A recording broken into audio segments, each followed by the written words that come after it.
सोलापूर महापालिकेत महापौर शोभा बनशेट्टी यांच्या हस्ते झेंडावंदन करण्यात आले। यावेळी आयुक्त अविनाश ढाकणे, उपायुक्त त्र्यंबक ढेंगळे पाटील, श्रीकांत मॅकलवार यांच्यासह महापालिकेतील पदाधिकारी, नगरसेवक आणि कर्मचारी मोठ्या संख्येने उपस्थित होते। यावेळी विविध कर्मचाऱ्यांना प्रशस्ती पत्र देण्यात आले। उपायुक्त त्र्यंबक ढेंगळे पाटील यांनी सर्वांना तंबाखूजन्य पदार्थ सेवनाच्या विरोधात प्रतिज्ञा दिली। यावेळी महापौरांनी कर्मचाऱ्यांच्या महागाई भत्त्यात वाढ करीत असल्याचे जाहीर केले।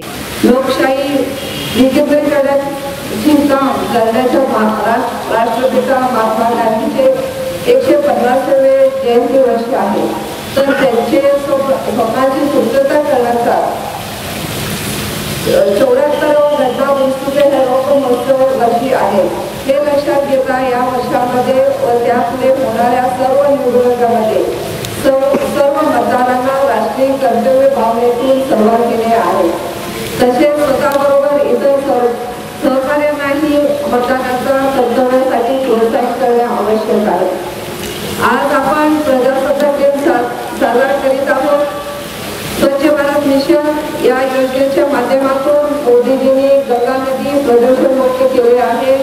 या योजनेमुळे भारत देश स्वच्छ होऊन मोदीजींच्या नेतृत्वामुळे जागतिक राजकारणामुळे भारताची प्रतिमा उंचावली आहे। सोलापूर शहराचा पाण्याचा प्रश्न कायमस्वरूपी सोडवण्यासाठी आम्ही मुख्यमंत्र्यांकडे सातत्याने पाठपुरावा करून पाणी पुरवठा सुरळीत करण्यासाठी उजनी ते सोलापूर समांतर पाईपलाईन टाकायच्या 750 कोटींचे समांतर जलवाहिनी